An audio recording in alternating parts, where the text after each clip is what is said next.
The teacher attempted to embarrass Barron Trump in front of his peers, but the ensuing silence enveloped the room. The rain had just ceased as Barron arrived at Westford Academy, a prestigious school nestled among embassy homes and old row houses in Washington, D.C.'s Woodley Park. The sidewalks shimmered, and the air was heavy with that distinct scent following a downpour. Students clad in navy blazers hurried between classes, their voices hushed and footsteps brisk. It was not an environment where anyone drew attention to themselves. Unless they made an effort or unless their last name held significance, he remained unnoticed. He was tall, taller than most teachers, and quiet, always arriving early to class, always solitary. His shoulders were slightly hunched, as if he were accustomed to evading attention rather than seeking it. His presence caused others to hesitate, not due to his actions but because of what they believed he might symbolize. Most students rarely spoke to him, at least not face to face. They would whisper sometimes, especially the newcomers who had yet to learn that drawing attention to him only resulted in uncomfortable silence, or a visit from the principal. But this year felt different. A new teacher had joined the faculty, a man named Mr. Lennox. He was young, perhaps in his early 30s, with sleeve tattoos peeking out from his rolled-up shirt cuffs. He had a penchant for conversation, often weaving politics into discussions about everything, from chord progressions to the origins of jazz, to which artists were deemed problematic and why. Some students appreciated his edgy approach, while others simply kept their heads down, waiting for the bell. Yet, it was clear that he had a strong opinion on nearly every topic. From the instant he entered the classroom, it was evident that he held a strong opinion about Barron. On the first day, Mr. Lennox surveyed the room, called the roll, and hesitated when he reached Barron's name. "Trump?" he inquired, tilting his head, while Barron simply nodded once. The class fell silent. "Interesting," Lennox murmured, as if filing that away for future reference. Weeks went by, and Barron continued to attend, complete his assignments, and maintain a low profile. He wasn't loud, nor was he lazy. He didn't complain. In fact, he was almost invisible, and that seemed to unsettle Mr. Lennox. It began with small remarks, subtle jabs during a lesson on protest music. He would pose questions to the class, asking what privilege might sound like in music. Would someone born into a political dynasty even require music for survival, or would it merely serve as another display of power? Eyes would dart toward Barron, yet he remained unfazed. Then there was the comment about the piano. It was a dreary Tuesday, the kind that made the fluorescent lights feel particularly harsh. Mr. Lennox had embarked on one of his rants again, this time focusing on authenticity and voice. How genuine creators draw from the depths of their struggles as outsiders. How some individuals express themselves while others merely acquire the tools to do so. Then he turned to Barron, his words hanging in the air as if he had been anticipating this moment. "Why don't you grace us with your exceptional piano skills?" It wasn't a question born of curiosity. It was a provocation. The room fell into a silence that was not merely the absence of sound but laden with tension. Barron lifted his gaze from his notebook, as if seeking confirmation of what he had just heard. Mr. Lennox wore a smile that was anything but kind, a grin that seemed to invite everyone else to share in the mockery. "You do play, right?" he added. "I mean, your mom posted videos, once expensive piano, private tutors. Let's hear what all that effort sounds like." No one laughed. A few students shifted in their seats, unsure of the rules. This wasn't the kind of school where teachers bullied students, at least not openly, but this felt off. Even the usual troublemaker stayed quiet. Barron stood up. No sigh, no words, no rolling of eyes. He just walked toward the piano at the side of the room. It was old, donated by a parent who'd once toured with a jazz quartet. Its keys were yellowing, a few chipped at the edges. Barron pulled the bench out and sat down. The class watched, unsure of what was about to happen, but even Mr. Lennox leaned forward slightly, as if something, maybe curiosity, maybe guilt, had just started to creep in. Mr. Lennox leaned back against his desk, arms crossed, the smirk still playing on his face. He looked like a man convinced he had the upper hand. A few students exchanged glances. One girl, Noreen with the green glasses, mouthed, "What is he doing?" to the boy beside her. Silence enveloped the room as Barron shifted the bench, his fingers poised above the keys, yet they remained unplayed. His expression was inscrutable, a serene concentration as if sifting through thoughts. The stillness lingered, charged with anticipation, until Mr. Lennox broke it once more. "Well," he declared, his voice rising to assert authority. "We're waiting. Or is this one of those performances better suited for charity galas and campaign dinners?" A few boys in the back let out a muted chuckle. Uncertainty hung in the air, laughter feeling out of place. Barron remained motionless, his posture rigid, hands poised above the keys. "You know," Lennox continued, his voice laced with sarcasm, "they say music reveals the soul, but perhaps not everyone is keen on exposing that part of themselves. Or maybe there's simply nothing to reveal." It was then that Barron broke his silence. "Do you want a show?" he asked, his voice low yet unmistakably clear. "Or do you want something real?" The atmosphere shifted. His question was devoid of humor or sympathy, slicing through the tension like a sharp note. Clean impossible to ignore for the first time all semester. Mr. Lennox didn't have a quick reply. He blinked, caught off guard. "I'll take whatever you vow," he said faintly, his voice quieter than before. Barron nodded. Once he looked down at the keys and finally let his hands fall into place. The first sound was soft, barely more than a whisper from the piano, but it was precise, deliberate, like someone stepping into a room not to make an entrance, but to respect it. He started with a melody no one recognized. It wasn't flashy. No rushing arpeggios or dramatic chords, just a simple phrase built carefully, each note connected to the next like it meant something. The class sat still listening. Mr. Lennox tapped his fingers against his forearm, then stopped. Something was happening, something that didn't fit his narrative. This wasn't a rich kid flexing, this was personal, intimate, like Barron had cracked open a door and invited them all to peek inside. After a minute the music changed. He transitioned seamlessly into something familiar, Debussy's Clair de Lune. A piece recognized for its emotion and softness, yet this rendition seemed distinct, more languid and melancholic, as if he were not merely playing the notes but experiencing each one profoundly within his chest. Midway through the song, the atmosphere thickened with the sound of breathing. One girl discreetly retrieved her phone from her pocket, but refrained from recording, captivated instead by the moment. It felt inappropriate to film, as though it would disrupt a heartfelt revelation. Mr. Lennox rose and moved a few steps nearer to the piano, not to scrutinize but to grasp the irony that was not lost on him. He attempted to make a statement, to reveal privilege, to humiliate the student he believed was merely riding on a reputation. Yet now, just a few feet away from the young man he had underestimated, he sensed a shift, an unsettling feeling of admiration. Barron's expression remained composed, eyes shut, his fingers barely rising from the keys between notes, as if they were bound to the wood itself. This was authenticity. It couldn't be feigned or purchased, it had to be earned. He concluded the piece not with a dramatic flourish, but with a profound silence, the kind that follows something truly significant. Not forced, not staged. Just stillness enveloped the room. A long moment where no one moved, not even Mr. Lennox.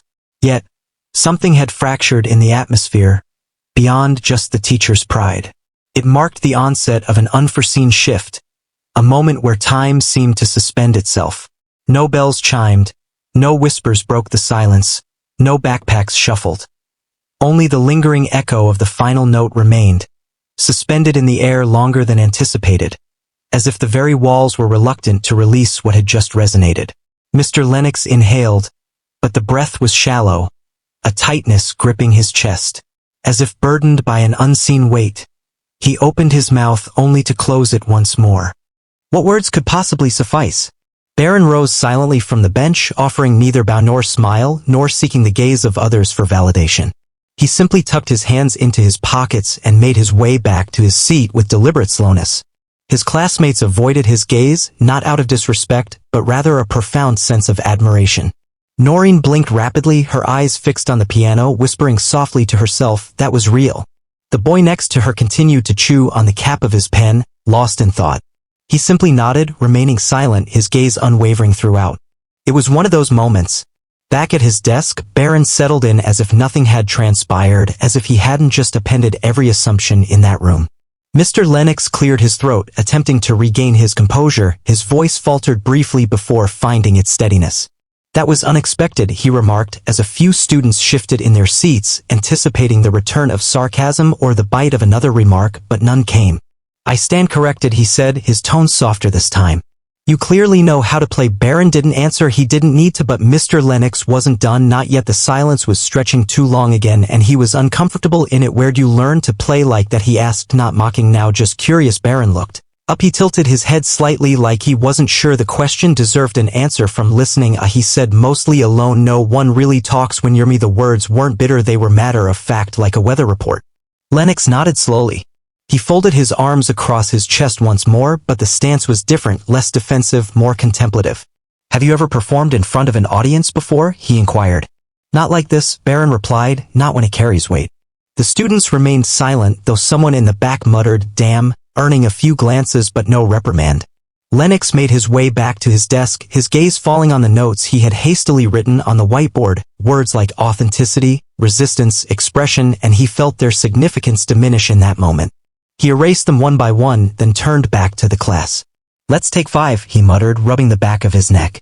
"We'll pick up on Miles Davis after the break." Students started to shift again, slowly returning to normal. The spell was breaking, but not completely, not yet. 2 girls near the window walked past Barron's desk. One of them, Naomi, paused just long enough to say, "That was beautiful." She didn't wait for a response, just walked on as if the moment spoke for itself. Barron kept his head down, but there was something softer in his eyes now. Not pride, but something else, something quieter, a sense of respect even from those who had never truly seen him before. Mr. Lennox sat at his desk, feigning the act of grading papers, though the pen in his hand remained still. His mind was caught in a loop, replaying the performance, but more than that, it was revisiting his own actions, the assumptions he made, the facade he tried to uphold, using sarcasm as a shield. Yet, a kid barely old enough to vote had effortlessly stripped that armor away with nothing but sound. The real reckoning, however, would not unfold until after class. When Mr. Lennox finally understood what that moment revealed about him, not just as a teacher but as a person, later that night the school halls stood deserted. The echoes of conversations and footsteps had long since faded, replaced by the hum of air vents and the occasional creak of old floors settling. Yet in the music room, the piano lid remained open. Barron sat there once more, alone this time, no classmates, no Mr. Lennox, just him and the keys. He didn't play, instead, he sat in silence, hands resting in his lap, eyes fixed on the keys. It wasn't about practicing anymore. It was a moment of release, allowing the burdens of the day to slip away unnoticed. As he pressed the first note, it felt distinct from the afternoon. This time, it was not for an audience or to validate himself. This was a gift to his own spirit. The piece unfolded slowly, thoughtfully, a creation from years past, nameless yet rich with emotion. It flowed between chords with a hesitation that reflected his own journey through life, deliberate and cautious, always weighing how much of himself to reveal. As he played, flashes of memory flickered through his mind. He recalled being 12 in a townhouse in Manhattan, sneaking into the music room when no one was around.